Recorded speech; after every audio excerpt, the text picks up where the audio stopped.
road ahead is uncertain, but the end is clear. We are losing. Dragon!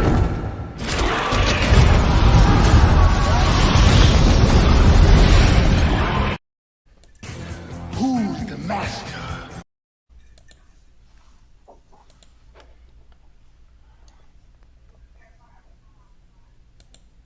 What up, everybody? Welcome to our House of Dragons live stream here with Who's the Master. We got the regular crew in the house. Not really quite the regular crew. Let me go ahead and introduce who we got here. First of all, we got one of our regular members in the house. We got V-Dub, a.k.a. the Crab Master, in the house. At least that's what his girlfriends in high school used to call him. And we got our very own Oberyn Martell in the house. What up, L.A.? What's going on, man? Thanks for joining us today. Absolutely. Y'all may be wondering, if you're like us, you may be thinking to yourself, man, where's Grey Worm at? You know, our boy E, the Grey Worm of our podcast triumvirate. Well, he had some white woman to cape for, so he's not going to be here today. He may be joining us a little bit later. You know, he's riding hard for some blonde Khaleesi out there somewhere, I'm sure. But he may be coming and hitting us up a little bit later. But of course, we're here to talk Game of Thrones. This post show is coming a day late because of the long holiday. We had some rain issues here in Dallas. My power got knocked out. I don't know, how did it treat you fellas? We're good to go up here, man. We ain't got much rain actually, so it's been kind of really? nice. How about you, V? Well, I got a lot of rain, but I was chilling on the patio, man, watching it come down. No problems on my end. Oh, really? Yeah, this rain almost cost me my life, guys. Vince had a little fantasy draft. My power went out, and I didn't have a phone charger, so I was like, all right, well, I'll just go to Target and buy a phone charger. Coming back on the on-ramp, hit a major puddle. I almost skidded in the wall. Not even kidding, dude. And then as I'm coming up, and the wall's coming up, and luckily the water started to dissipate, and I was able to pull out of it. But as I pull out of it, I almost hit a car into oncoming traffic. And Damn. Yeah, it screwed up my splash plate, so now my splash guard's scraping on the ground. Which is the bad news, but the good news is I didn't die. I did not hit that wall, and I'm here to do this post show with you guys. So yeah, this rain almost got me, man. Not gonna lie, it almost got me. Not today. Not today, Death. though. Not today. Not today. That's right. All right, so I think I'm gonna go ahead. I'm gonna start off, and I'm gonna kick it to you guys because I really like the balance. I like this episode. I like the balance of this episode. We start out with and ended with a little hot dragon action. You know, we got our boys from The Last Dragon discussing some dragon actions, dragon on dragon action going down. So we had dragons at the beginning, we had dragons at the end. But in the middle, we had kind of a little bit of breathing room for the story. So with some balance going on. Not that type of balance you used to get from those Lego commercials, you know, where they'd serve kids diabetes on a plate and say it's part of a well-balanced breakfast. We had some real balance going on for this episode. And so I want to kick it to you guys and thought we'd hear what you guys had to think about the episode. LA, you're our guest, so why don't you start? Oh, I get the honors. Yeah, man. Well, I got to tell you, props once again. They brought it. They brought the special effects. They brought the action. They brought a lot of good stuff. So, I mean, production value, 100% there. I really enjoyed that. The story, they're fast forwarding through time, right? Hairlines are getting worse. Beards are getting grayer. I mean, they're doing a good job. They're, everything that they're keeping up with it. From there, I think we got to see a little bit more time pass between, relationships. We got to see a little bit more in terms of kind of what Rhaenyra is going through. We got a new kid in the house, right? A new male. I mean, that's not a small thing. We got another one on the way. So, I mean, once again, I think a lot of cool stuff happened there. We got to see a lot of therapizing going on, right? My wife was like, "Oh, that's good. They're talking stuff out. It's very healthy." So that was kind of interesting. But overall, once again, I mean, the main characters, your handful of people, they're showing their hands in terms of kind of who they are. I think we've got a little bit of complexity, maybe just in Daemon. But other than that, I mean, overall, kind of same stuff. Action packed. So I wasn't disappointed. Once again, if I'm putting it against the GOT scale, I would say it's still a little flat. But overall, man, I thought it was pretty good. I mean, what do you think, V? Well, I kind of call this the cheerleading episode because you had Viserys cheerleading for his daughter. You had his new wife cheerleading for the daughter. So everybody seems to be on everyone else's side right now when you just know that the crack is coming. Yeah. Well, it's funny because King Viserys, he upgraded that newer model and he got busy, didn't he? He already got one spit out and he's already got one in the oven. Like, he didn't waste any time. As soon as he took that, Was the crack joke like a crab pun there, V? Is that what you're going for? Or? No, I'm not that smart, Luis. Come on now. That would have been honest. But I am kind of curious you guys' take on that time jump, because I actually had a tad bit of an issue with it. Tell me what you thought of the time jump. Well, so you got to know this going into this show. Originally, it was going to be only one season. And so that's why the time jumps. I think now they extended out to 2 seasons, but it was never meant to be an 8-season long show. So you had to have time jumps in there. Right? And we're going to get a switch of actors here soon. Rhaenyra and Alicent are going to have new actresses to portray older versions of the characters. So that should be coming up, maybe even in the next episode. The super time jump. Yeah. Well, see, that with the time jump, sometimes when I'm watching this, and this episode kind of drew it out more so than the other two, I feel like I'm missing things and stuff is happening off camera that I just completely don't know anything about. So, it kind of ticks you off because you think it could be something that's visually could have been pretty important. For example, and spoiler alert, the last scene when we don't see the crab feeder get killed, we just see him being drugged. I mean, I would like to have seen that fight. I would have liked to have seen a little bit more backstory on that 2-year period. So, a little bit to me seems like it's being left on the floor. What's funny is whenever I hear Vince mention time, LA, I think about that conversation that you and I had with him when we were trying to explain the concept of time in the Watchmen series, where he just didn't understand that they were trying to go for that whole quantum physics, fourth dimension time thing, and he just kept saying, yeah, that's not a huge thing, right? Quantum physics is pretty complex. I don't really understand it. I just understand like the whole fourth dimension of time in a very, very, Back to the Future kind of way. Yeah, I understand Back to the Future. He just kept saying Back to the Future. Back to the Future. Linear. Vince, let me finish the story before you jump in. Yeah, Vince just kept saying, but that's not how it works in Back to the Future. This is not how time travel works.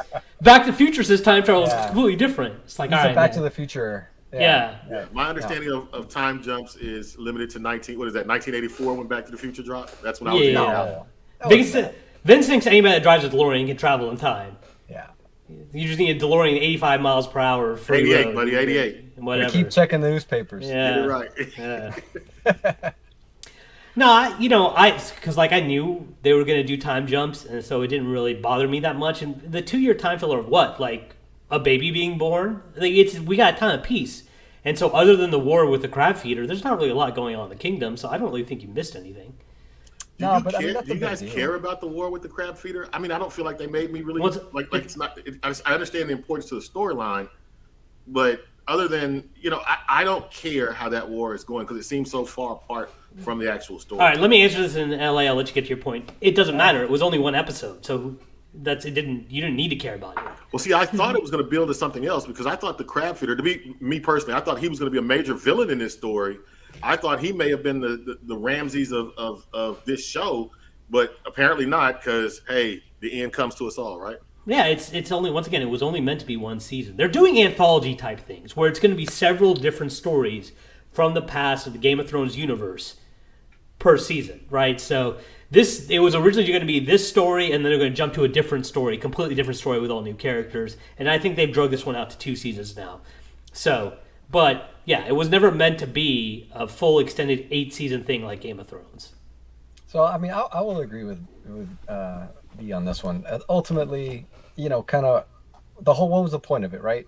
To your, I guess what you're getting at there is, the Crab King or whatever was just really meant to help, I guess, move Damon's story along. Ultimately, we're supposed to kind of see him like, man, I really want to prove myself. Screw getting help. I'm gonna go do this crap myself. So that whole thing. I mean, but to V's point, I mean, the grandiose nature of this whole thing, what they're showing on screen, they're building it up so much that, we're trained to kind of think, oh, this is going to be something. We never got any backstory on the Crab King. We never got any backstory on those forces. Like, why are they even there? Like, what's their long game with it all? They're just there to kind of, I mean, we got a little bit, right? They're there to Yeah. All right, anyways, but my point is that it seemed like it was just there to further along Damon's, and this goes back to my other point. I guess I've talked to you guys about in the past, where usually we've seen characters get fleshed out with dialogue, and right now they're just kind of doing it with action, right, with different little sequences that show parts of their character, but that's it, and it's not as dynamic sometimes. Well, here's the thing: is I think it is explaining things. You guys are just missing what they're going for. The crab feeder is just a vehicle of the story. Give me the backstory of the Well, it's not even about that. It's not about the lore or the things that you know. What it's trying to show is that our king is a weak king, right? That's the whole point of the crab feeder. The crab feeder is something that he could have nipped in the bud a long time ago, but unfortunately, he's a king that's too used to peace and is weak because of it. And we get a nice visual aid of that in the hunt. Now, remember, in the hunt, Rhaenyra almost gets jumped by a boar. Her knight is able to stick a sword at one time. They think it's dead, but it jumps back to life. And she does not hesitate, and she kills that boar. When you go back to the king, he's got a stag trapped, and he is very weak stomached, and he can't bring himself to kill it. Yeah, okay. He's hesitating. He misses the first time. Come on. Who here hasn't been there, right? I was there like 2 weekends ago. I was pounding wine. You were going to kill a stag? What? Man, I was pounding wine. I was like, man, I got relationship problems. I got work problems. I'm going to down like 3 bottles of wine. And the next day I'm going to go hunting. And I'm sitting there staring at this thing like, I got to kill something now. Like, we've all been there. Come on. Hold that. Because you got it. You're hungover hunting. Like, that's all that was. No, I don't think so. But I do want to go back to that in just a minute. I kind of agree with Ansel on this one. I agree with Ansel. I think it was meant. I think because of the way they differed how they handled that situation, I think they were trying to express the fact that she's got this killer inside of her, and he does have this weakness inside of him. And even though he's shown some balls because he was willing to say, "Hey, screw what everybody's telling me, I'm marrying this chick," but ultimately, is he really brutal?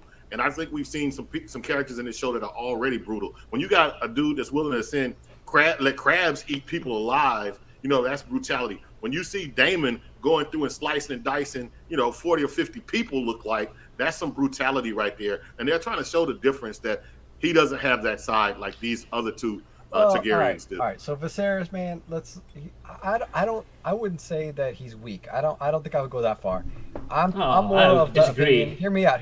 I'm more of the opinion that he is so I guess conscious of how he's always constantly being compared to the king that had peace for 500 years or whatever. Mm-hmm. He wants to live up to that type of reign, right? I think that's what he's after. He's really just there to kind of keep the peace, keep everybody chill. He's not really trying to get anything going into wars or expand the empire. He's trying to keep peace, and I feel like that's what's driving him ultimately. Maybe that looks like weakness. But in his case, I think he's honestly just trying to be chill. Hold on, V. I got something I want to interject here. Right, I think a perfect illustration of this we can see in the hunt, right? Look at his attitude in the hunt, right? People are coming up to him talking politics, and he gets extremely frustrated. He's basically like, bruh, I'm just sitting here trying to have fun with my baby, drink some wine on their birthday, and y'all bother me about weddings, y'all bother me about war. I don't want to hear none of this. I just want to get drunk and have a good time. That's great for one of us when we want to go to work and we're hanging out, but you're the king. You have responsibilities. And he is too weak to take on those responsibilities. Time and time again, he passes the buck, or he doesn't make a decision, or he defers for a later time. He says that at the beginning. He's like, hey, this is a matter regarding the kingdom. I hardly believe it's going to end tomorrow. Can I just wait for the weekend?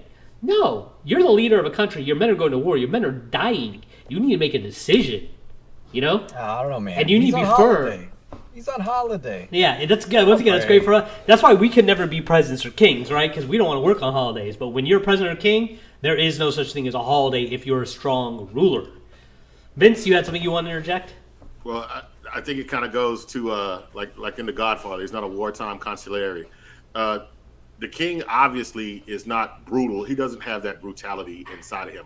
But the whole 7 kingdoms, we're familiar with it from 8 seasons. And one thing we know is that it's a brutal place. And if you want to lord over those 7 kingdoms, you have to have a certain amount of brutality inside you. And I think what they're trying to say is he doesn't have that, but she does. George R. R. Martin smashes a lot of tropes in his writing, but the one trope he always sticks by, that is the very backbone of his story, is heaviest is the head that wears the crown. Everybody that takes that Iron Throne has to deal with the heaviness of being in charge, and it eventually breaks all of them so far, right, that we've seen in one way or the other. They're all weak in one way or the other. But Viserys in this show is particularly, he wants to be a peaceful king. He wants to enjoy his time as king with his family. But that's not, ultimately, that's not, being a king is not about what you want. It's about doing what's right. See, I think that's you hit on a point now that I will agree on in the context of he has unrealistic expectations of being being a ruler, right? He keeps saying, I want, nobody's above this. We have to follow, our responsibilities. And at the same time, he's like, but I want Rhaenyra to be happy. I want her to, kind of do this and that. And I think a lot of times we see, and we've been shown in monarchies, that those things kind of go in opposition to each other. Mm-hmm. So in that regard, he does show that immaturity as a ruler. So I'll 100% agree with you in that regard. He's showing glimpses of immaturity. But once again, I mean, to just be like, all right, yeah, you want to go kill some crabs? All right, I'll send 2,000 troops. Go for it, right? Yeah. Like, when he wants to, he'll do it. I think one of the things that's also been a theme in this show and in Game of Thrones is that madness is always prevalent in the royal line, right? It's because of the pressure associated with being the king or being the queen, and everybody always constantly coming at you till you finally break. And you can see him getting frustrated with everything that's going on. Everybody constantly asking him questions. It's about his marriage. It's about, when is he going to have an heir? Who is the heir? His wife just died. I can't spend time grieving and having my own personal moments because I have a kingdom to run. And I think that that's really starting to show. And this here is what probably led to madness in some of the other kings that we've heard about. Yeah, I mean, I think that has to do more with the inbreeding. That's what George R. R. Martin has laid the groundwork for. So, yeah. I mean, what, you laughing at that? I don't know if you know, but inbreeding really dilutes the gene pool, buddy. You don't get a good frame of mind when you... I don't know if it's going that far with it, also, because it looks like that's a common thing. No, but that's exactly what he's written, that they have a lot of madness because of inbreeding. Like, that's something the author has come out and said. Yeah. Is that really? Yeah. You're laughing like a fool. I was like, Ansel's mad up in here. What are we talking about? I don't know when people on this show started caping for inbreeding, but okay. Man, when you get forced to smash your cousin, you're going to be a little upset at some point. Yeah, or your sister. The first king had sister wives. He married his sisters. All right, I'm just going to point it out now. I think Ansel is pro-inbreeding now. I'm just going to go ahead and you were pro-inbreeding. I said they were mad because of inbreeding. Vince is so old he can't even remember the point he was trying to make 5 minutes ago. No, I wasn't making a point about inbreeding. My point was just that the pressure leads to the madness. No, but the madness comes from inbreeding. It's like the author has come out and said that. But I will say this. He is blind as hell, man. He's blind as bat. The recurring theme is he can't constantly see what's in front of him. He can't see what's good for his kingdom. He can't see that his daughter's probably a better ruler than he is at this point. He just can't see what's in front of him. So are you saying that, going back to both of your points here, or both of what you guys were talking about, when Otto comes up to Viserys and says, hey, really what we ought to be doing is getting Rhaenyra to hold out for Aegon, right? And they got to hook up at some point. Like, damn, that was uncomfortable as hell. Yeah. But it was interesting that Viserys was even kind of taken back by it, right? I mean, but just about the age. He just said the child is barely 2. Yeah, I think. But still. I mean, that's a possibility, right? I will say the one time he was walking in the garden with an 8-year-old just an episode ago. Hold up, she was 12. But hold up for a second. So, I want to say the one time we saw him show some backbone was when he was talking to our Lannister, and he was drunk. And that's the first time you saw him lay down the law. Listen, I'm a king. I said XYZ was going to happen. Are you telling me you don't think that's going to happen? That's mutiny, buddy. You want me to string you up? Nah, I didn't think so. Back down, fam. Right? That's the first time he showed any balls in the entire show. And he was drunk off his ass. Right? And unfortunately, we don't get that king the rest of the time. He gets led around by the nose by Otto Hightower or whoever else is on the small council whispering in his ear because he can't step up and make his own decisions. But we see in his daughter, we see that decisiveness. when she was picking a King's Guard, and they try to tell her, well, you might want to massage relations with this family, and this guy's a nobody. She's like, F all that. He's got battle experience. What good is a King's Guard that doesn't know how to fight? F off. This is my guy, right? She's not afraid to make those hard decisions where he is. Yeah. Now, the person that she chose, what do you guys? Do we have all of us in one accord that we've got some foreshadowing that this is who she's going to eventually choose? Well, unfortunately, I kind of know what happens with that guy, so I don't know if I want to go heavy spoilers on that. It's going to get complicated. Let's just put it that way. Well, we're talking about Kristen or what? Yeah, Kristen. It gets complicated. Yeah. Let's just put it that way. Of course, as it should. And hey, listen, George R. R. Martin has said, hey, this story that you read, because it was written in historical, a historical way, and it's written by a quote-unquote maester, so it may not be entirely accurate. It may be coming from a biased perspective. So maybe not everything that he's listed in that book will come to pass, and, just talk it up to maester being a maester and trying to cover up some things. But from what I've read, that relationship with Kristen is going to get pretty complicated. So. Okay, looking forward to it then. Yeah. Maybe they'll actually show this one on screen. Yeah, I mean, once again, I don't know. Like, you're all worked up about them not showing the crab feeder. I'm like, I mean, what was really great about that guy anyway? Well, that's the whole point. The look. He could have been great, but I don't think the dude had one word of dialogue. Could he? You set him up. You set him up because there's this big war going on. This is a 3-year war. Vince, you want to be the big bad to be somebody? Yeah, somebody that gave his enemies crabs.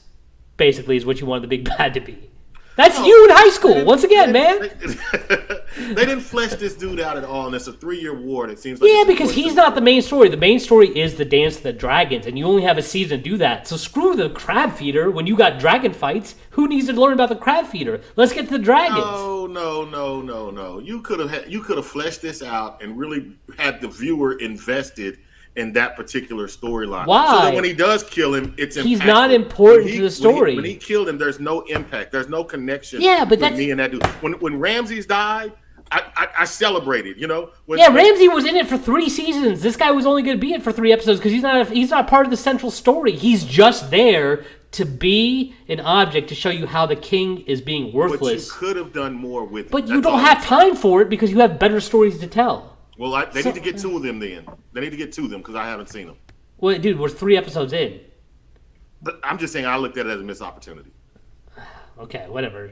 I see you're already defending this show. Like, I mean, are you already this invested? You're like, I just don't give a damn about the crab feeder. Some lame ass guy villain looking like discount fan of the opera dude that you're all upset we didn't get to see him. Come on, man. Why did he become the crab feeder? I wanted some backstory on him. I'm sorry. I mean, I like my characters fleshed out. Why he's a pirate? Why did a pirate become a pirate? Man, who cares why he became a pirate? I like my backstory character. I like my secondary characters to be fleshed out a little bit. He's not a secondary character. He's not even a tertiary character. He's not even a quadrantial character. He's a way down the. He's just. So he's a MacGuffin. He's a device to advance a story. That's it. He could have been more. Not a MacGuffin, man. You need to know what a MacGuffin is. This is just a device to advance a story. That's what a MacGuffin is. No, a MacGuffin is Deus Ex Machina that just comes and solves a problem. That's not a MacGuffin, right? It's a. That's not how Alfred Hitchcock described it. Well, I dare you to go look that up. While he's struggling with the internet to look this up, Luis, you had something to say. All right. So I guess in that fight, what I took away once again is Damon's pissed off. Now we get to see him actually in action, right? Mm-hmm. And that was actually pretty legit. I mean, I loved the speed. I loved how he was just going for it. I mean, like, straight up, wide receiver, going Hail Mary all the way down the field. It was impressive. And the way he was trying to be resourceful and do all that stuff. And we see, once again, he gets hit with a couple arrows, gets himself up, goes after the prize and gets it. I mean, once again, we're seeing his backbone, I guess, to your point. So yep. I thought that was pretty legit. I mean, and what does that say about his character? Because he got the word that he was going to have help coming on the way, but that was going to take away from his victory. Exactly. And he was like, screw that. I didn't come all the way out here to have the credit stolen from me. I'm getting this done now. I've been waiting on these commanders to form a battle plan. They can't get their heads out of their asses, sitting here arguing with each other about me when I came to help them. And he was like, you know what? F that. I'm going to get this done. Watch me go win this war on my own.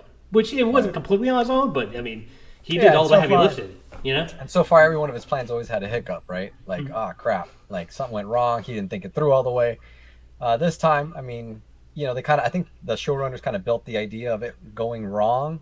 I think this is what they said at the end of the show with him kind of coming up with a fake surrender. But for me, it seemed like the real fake out was when he gets hit with the arrows and he's like, damn, is this how I'm really about to go out? And I think that's a big turning point for him to be like, okay, no, that's not, I can actually do something about this. I'm going to change my stars essentially and kind of go for it. So yeah. I thought that was pretty slick. So it was interesting. It makes me more interested in him. But at the same time, I still don't know that much about the guy, except that he's a pretty fierce fighter. So kind of still unsatisfied. Well, I kind of took from it that the other army was pretty inept. I mean, one dude took out, I don't know what the real number is, but you guys saw it just as I did. Didn't it look like he took out about 30 to 40 dudes? Mm-hmm. Yeah, but by himself. Yeah, man, if you read these medieval fantasies, that's a common theme. Knights taking out 40 people. Like, that happens all the time in these medieval fantasies. I'm like, why have they been at war for 3 years over this? This dude should have, all I need is about 4 or 5 of him. And ended this whole war. Right. Well, keep going back to the little holes, man. In the dialogue, they basically permanent themselves into those caves, right? Yeah. And the army was afraid to engage because they had advantages on terrain. So, they were in the caves, hidden from the dragon's fire. They had the high ground. No, they had the narrow passage, like Thermopylae, 300. Okay. Right. So I make a Star Wars reference. He makes a 300 reference. But Thermopylae was a real battle, Vince. Why do you not understand the difference between reality and cinema? Hey man, I'm going into cinema. I was trying to quote. He had I had the higher ground. You know what that was coming from. If only Leonardo DiCaprio would have stepped in, pulled out a flamethrower, right, and just started Yeah. By the way, I saw a hilarious meme. It was somebody on Google searching up Rose to Titanic age, and it said the real reason Leo didn't get on the piece of wood, and it had her age as 26. that is stellar though. That's a good joke. Hilarious. He's like the new Jack Nicholson right now. Yeah, listen. How can you hate that he can pull it off? Those girls aren't complaining, so who am I to complain? Yep, he could start his own magazine at this point. Yeah, for sure. Yeah. All right. So, what were some other standouts of the episodes? Luis, you've been a big. One of your negative critiques of the show has been that the dialogue does not compare to Game of Thrones. It doesn't. Right. Yeah. But fleshing out the characters. Right. Was there any lines here that impressed you? I thought there were 1 or 2 good lines, but I unfortunately I failed to type them down. I wanted to know if there was a few actually that did kind of stand out. I'm gonna have to come back to that one. I gotta think on it. Yeah, there's some decent. What about any ones scenes? Any scenes impress you, Luis? Well, once again, I thought that that the boar scene, right, having Rhaenyra kind of show a little bit about her frustration coming out on the boar, right? She literally held it off. That's not a small thing to hold off a boar like that. That's insane. So that was pretty cool. She's still frustrated. She's still writing off. And then, they finally have a heart-to-heart moment, right? When Viserys and Rhaenyra actually kind of talk it out a little bit. And he basically reassures her, like, hey, no, you're still the one, right? You're the next in line. Here's what's up. Stick with it. Stick with me. But once again, as we know, if Daddy dies, right, it's still going to cause mayhem. So we know that's coming. The small council still gets to make the decision, right? Or at least they get to, Yeah. So that was the biggest ones. I think we saw a couple little things happening there where we got to see Larys Strong. If you guys caught his small little cameo where he comes in and he ends up kind of in the books, kind of the first, or I don't know if he's the first, but kind of the secrets guy, right? He's the whisperers. Oh, yeah. So he'll come into that, into his own there. So we're starting to see a couple little Easter eggs popping in. But overall, once again, I think just the same stuff, right? You're still the one. Let's keep this party going. I want everybody to be happy. So we know just from the previews, right, that Alicent's and Rhaenyra's relationship does completely fracture. Okay? Now, like you said, we saw in this one that Alicent is really making effort to keep that relationship the same. Even though, I mean, honestly, she did go behind her friend's back and, screw her. You know I was about to say that, right? Yeah, I was like, you seduced my dad, bro. I mean, we got to have an issue with this. Yeah, Mom? for sure. For sure. Mom? But, My mom ain't been dead 6 months. You're seducing my dad? What? yeah, but it's because it's her old man that obviously is the real, the real guy that put her up to it. So back in that day, you do what your old man told you to do if you were a girl, right? Her old man put her up to that. She got to do it, right? But she did. You definitely think of this moment. Yeah, she's got a guilty conscience, and she's definitely trying to mend that bridge. And she does actually care about her friend. Now, judging from the previews, those feelings don't last, right? So how do you feel about them slow playing that and having her make that effort? And do you think that will pay off story-wise when the relationship does fracture? If you're asking me, I think it will. I think that's the whole foundation of the show is going to be how that relationship splinters. And, of course, it's going to also splinter her relationship with her father before he eventually, quote-unquote, dies. So I think that's what that's the whole reason we're revisiting Westeros right now, right? But I'm on Team Rhaenyra. If we had to put it on teams, I'm Team Rhaenyra because I do feel as though whatever the reason, you can say it was her father forced her into it and she needed to do it.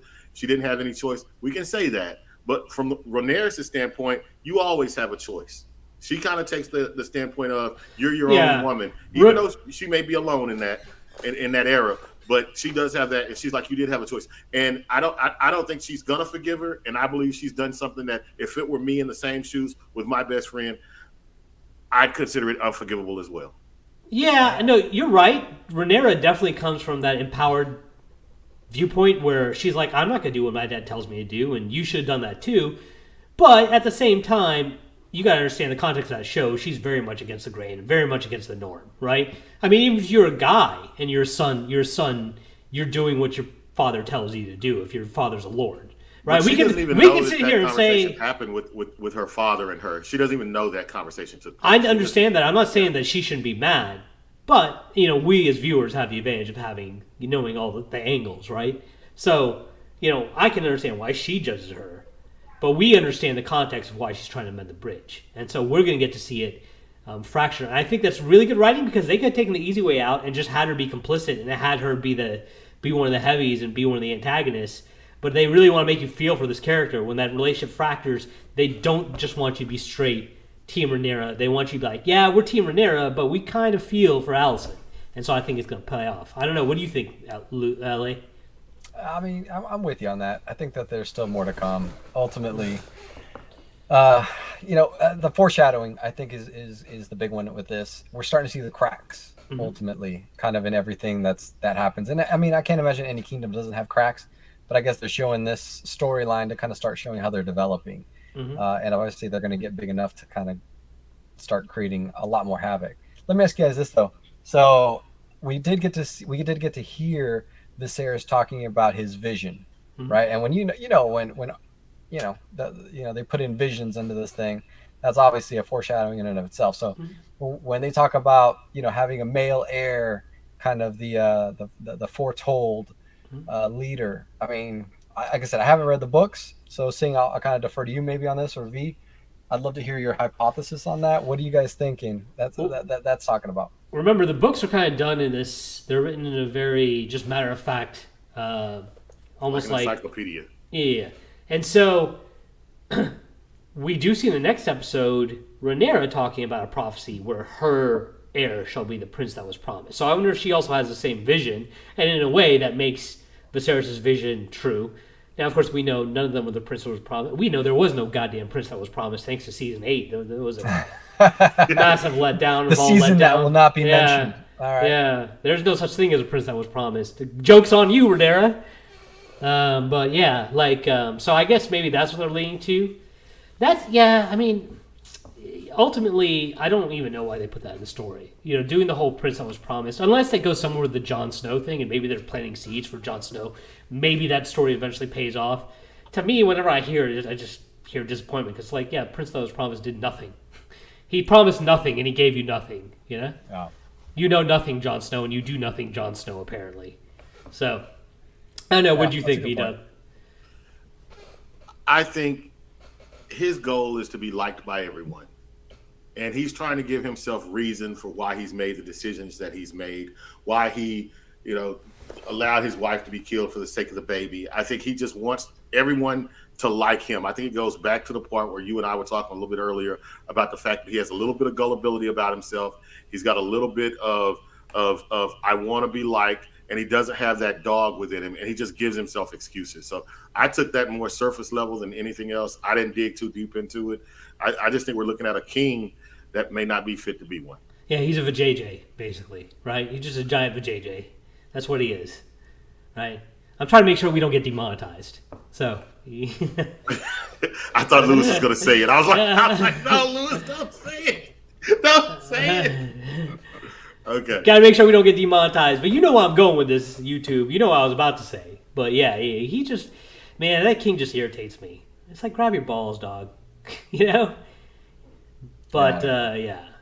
So what are some other takeaways from this episode for both of you? What do you got? Well, I've already told you. I thought it was the cheerleader episode. Allison, her character, I think they're writing her to come off as if she's really nice. And it kind of ticks me off because all your actions show different. And so I'm not buying in, and that's why maybe Vince is like, you trifling asshole. Don't be trying to trick me, you trifling asshole. I know you be trifling.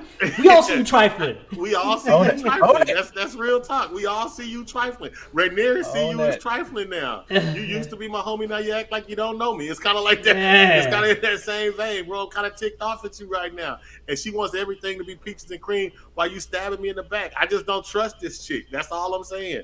And that is going to lead to better storytelling down the road when she turns out to be another Cersei. That's what I'm hoping for. Okay, it's going to definitely lead to some conflict because now she's got sons that have claims to the throne, and now she's stuck between the rock and the hard place now because of the decisions she made, the decisions that her dad asked her to make, but then from Rhaenyra's point of view and from our point of view, not living in that context, that she chose to make as well, but. Now she's a mother, and what mother wouldn't want her sons to become ruler? That's what when I made the Cersei reference, that's specifically what I was referencing. The fact that Cersei was really just everything she did was to ensure her kids had claim on the throne. Yeah, but Cersei hated her husband. She's going to do it. Cersei hated her husband. So this is a little bit different. I think Alicent does care for the king, Well, I'm just talking about that one aspect, though. Just the fact that she wants to ensure their birthright, and she's going to overlook Rhaenyra in a heartbeat once that kid starts to grow. Yeah. Probably another time jump. No, it's definitely going to be time jumps. Like I said, man, we're doing this all in 1 or 2 seasons, so there's going to be time jumps. Story takes place over a long period of time. So, you think we're going to get to see Viserys teaching Aegon how to shave? We're going to have one of these like heartfelt moments. Yeah, and Vince is going to complain about it. It's like, I would like to see some context behind how Viserys started shaving, or Aegon started shaving. I'd like to get to know that razor blade. It could have been a main character. How did he learn to do that? He just woke up one morning shaving. What happened? Yeah. Damn. Yeah. I did. Did you guys watch the preview for the next episode? I haven't seen it yet.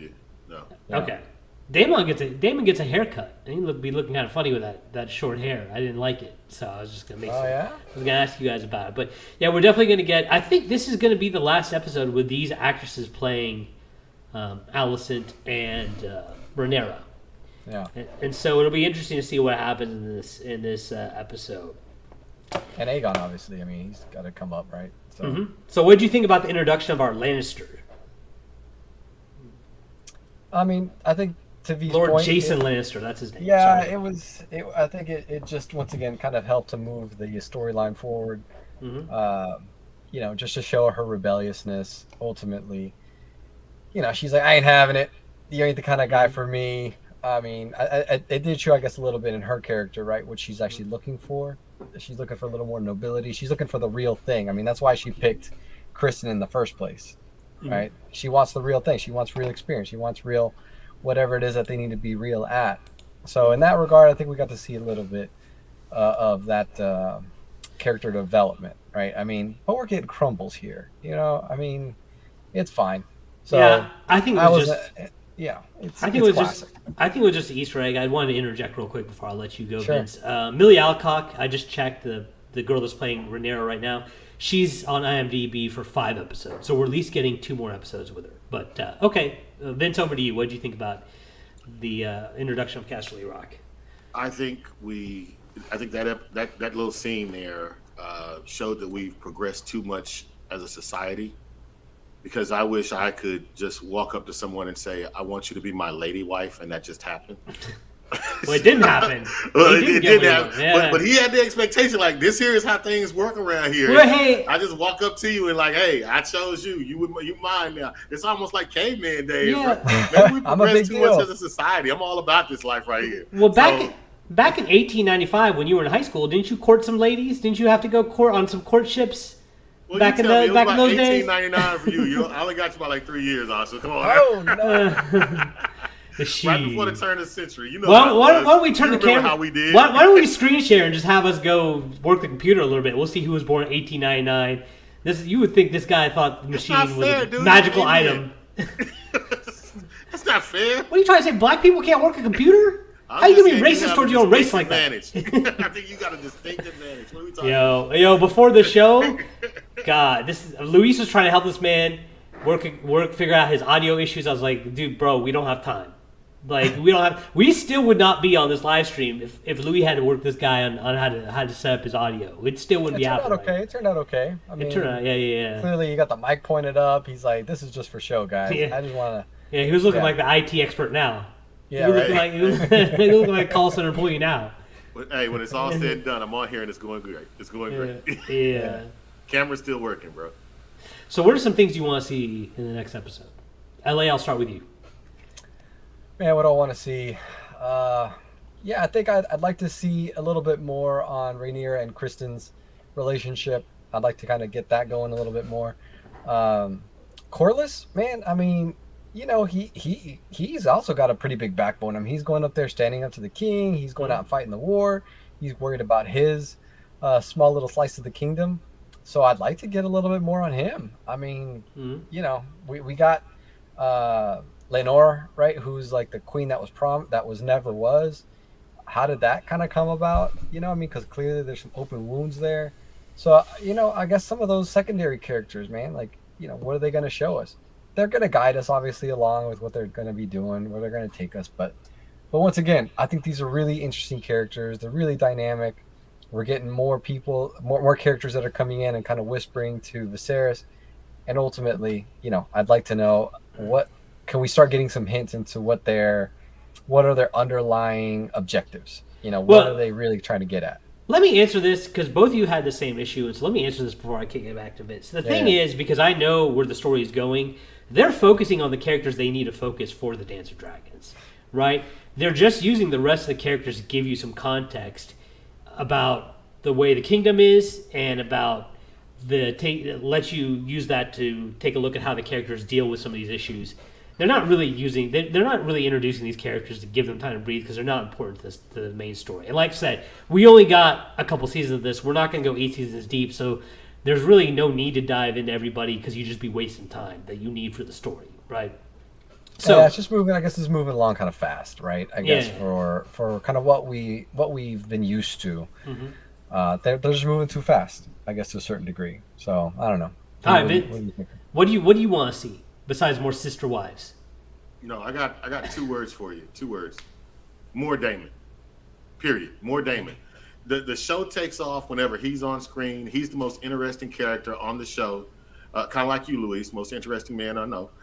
He is the most interesting. So I want to see him. I want to get more into the claims because he does have his perceived claim to the throne. And Rhaenyra definitely has her perceived claim to the throne. So I'm looking forward to the friction between them. I think they're setting up Alicent to be, like we said last time, they're setting up Alicent to be that main person. But, dude, I'm all about Daemon because Daemon, you know, he's the one that can get brutal. In the words of Marcellus Wallace, he can get medieval on your ass. Mm-hmm. So I want to see her and him clash because so far Alicent hasn't shown that. She may show it later, but as of now, Daemon is the one that's going to get medieval with you, bro. Yeah, Daemon's not going to... I don't think Daemon's going to clash with Rhaenyra, though. I think they've shown that he had the opportunity to try to take down Rhaenyra right there on that bridge. Right, she said it. I'm right here. I'm what's in your way. Take me out. And I think they even showed context that there's probably some sort of deeper relationship between those two. Some incest stuff to make you happy. You know? You asked me, what do I want? Yeah. Those are the two most brutal characters on the show thus far, right?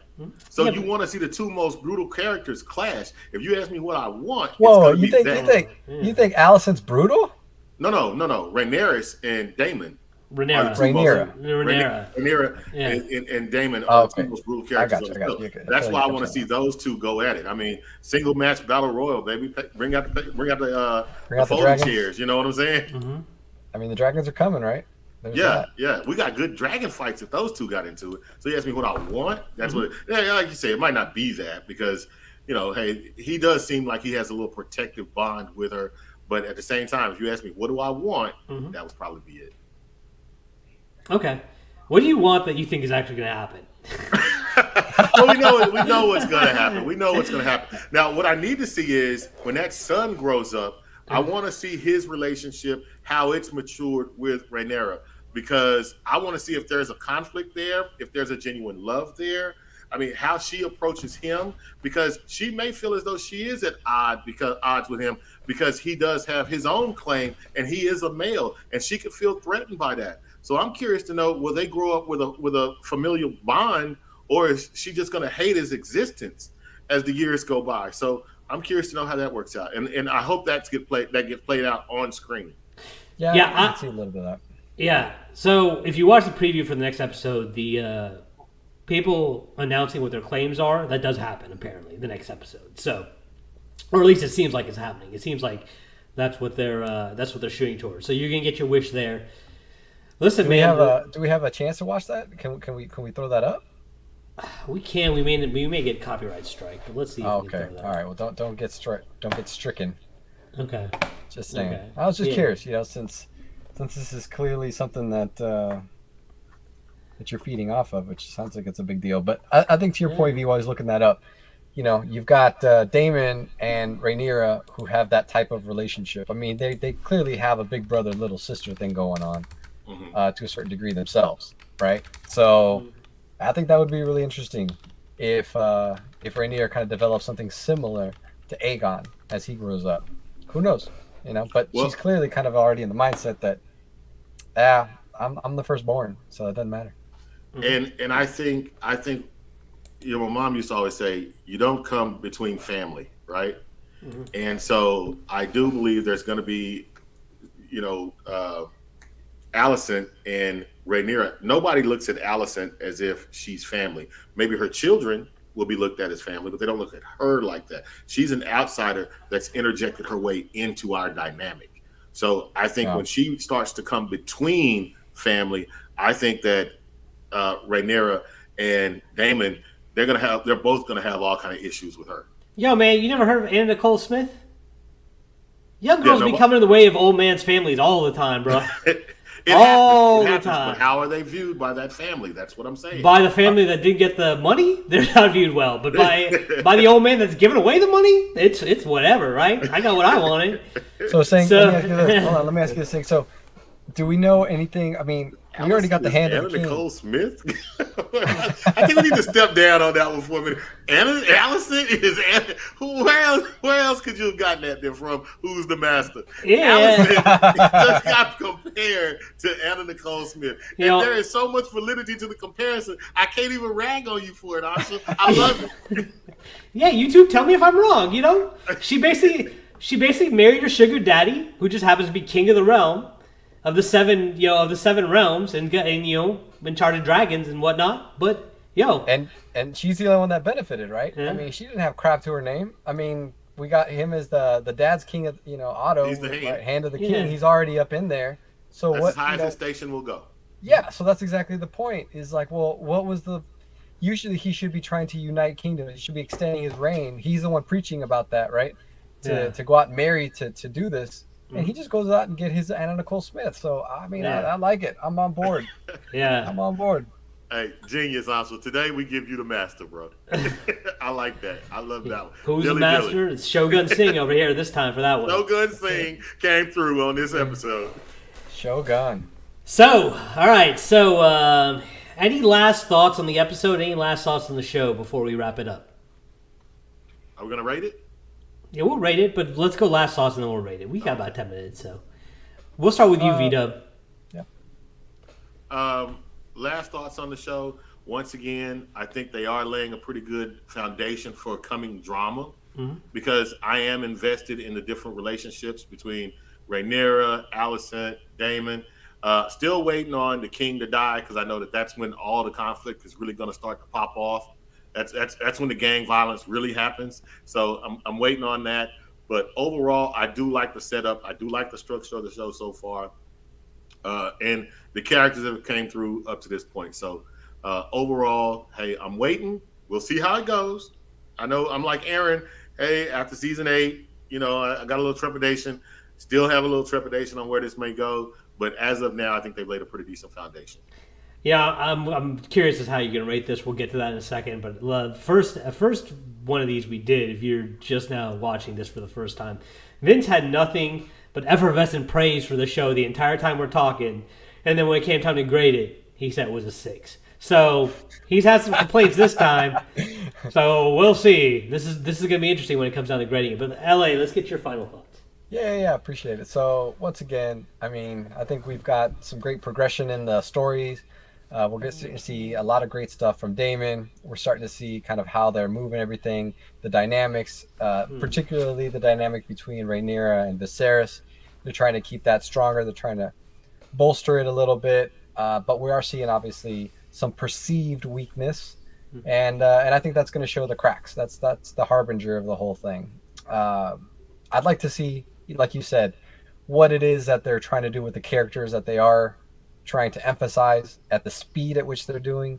So I'll be curious, but I mean, once again, for production value and the grandiose nature of it and everything else, I mean, I'm still enjoying it as a solid, kind of historical medieval fiction piece. So it's pretty cool. Yeah, I think what we're seeing this episode is basically there's 2 ways to go about writing a story. In the Game of Thrones, they had 8 and probably should have been 10 seasons. I think we all agree to tell a story. And so you had a lot more time to introduce characters, get us to love and hate them. But ultimately, how many of those characters that we were introduced to, that we had strong impressions of, really actually mattered to the end story? Not very many of them. And in the end, a lot of them ended up dying just because they didn't really matter to the final line. And we had our small group of survivors at the end. That's who the story was about the whole time. It was cool. We like that. We like to be deceived. We like to be deceived. We did. We liked because we didn't know. We didn't know, right? Yeah. At any point, somebody could die. But since they didn't have as many seasons for this show, they weren't able to do that. But what that's allowed the storytellers to do is say, hey, listen, we're going to focus on the characters that are important. We're going to introduce a lot of cool characters, but they are mainly going to be vehicles to drive the story forward for our main characters. We don't have time to focus on a bunch of people, and so we're just concentrating our story writing on the small group that the story's about. And especially since it's not 8 novels that you had to go through to get this information, most people probably already know the story if they're fans of the show. And so we're just going to go ahead and focus on these characters. Everybody else is just going to be fodder for their stories, right?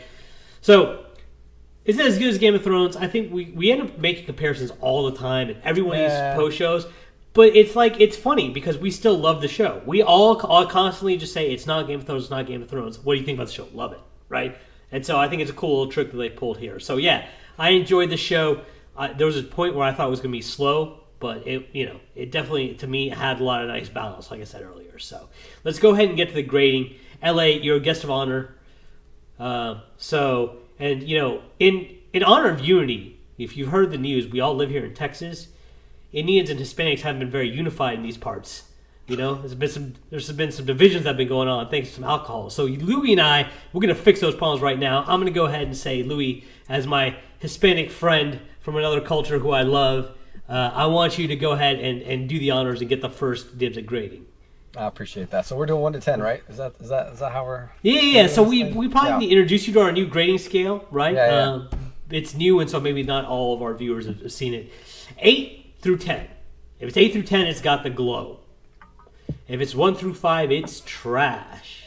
6 is mid, and that 7, yet to be named. Vince is supposed to be thinking of that, but old man brain, you can't do multiple things at once, so he didn't come up with that. So, whatever it's whenever Vince's lazy ass gets around to it, we'll have a name for 7. But that's how it is right now. Yeah, I think when I jumped in on the first episode, we're 3 episodes in, right? I mean, we're in it now. I mean, that we should be rocking and rolling here at this point, which we've gotten the action, I think, to keep us there or to get us there. So I would say I'm at an 8 right now. I mean, it's got the glow. It's got baby glow, right? We're called baby glow. Yeah, it's got a little shine. Got a little shine on there. So yeah, I'm excited to see where they go with it. Okay. V-Dub. Okay.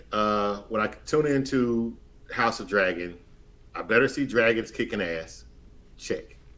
I better see good fight scenes, good battle. Check. I better see good drama with the characters. I have to see that character development. I've got to be able to identify who I like. Like I say, I'm Team Rhaenyra. So at this point, probably to Anshel's surprise, I will say that I give this series also an 8. Whoa! Yo, would you use our grading system that we just really thought about? It's got baby glow. According to LA, it's a baby glow. Hey, it's got potential. Man. We will see where it goes. It could go down next week. Trust me. I always expect the worst, so it could go down next week. Hey, I'm just saying that as of right now, I'll give it a baby glow, and I got 2 words still. More Damon. Okay. So yeah.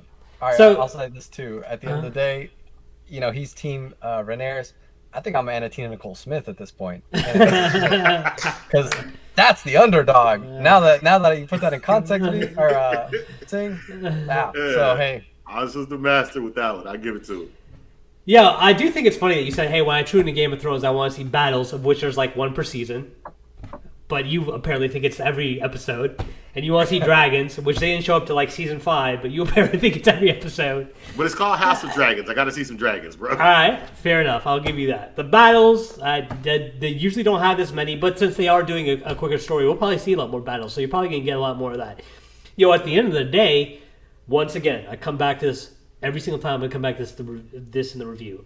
I didn't want to watch the show because I was so pissed off about season 8. Half an episode in, they had me hooked back in. And I'm still on that hook.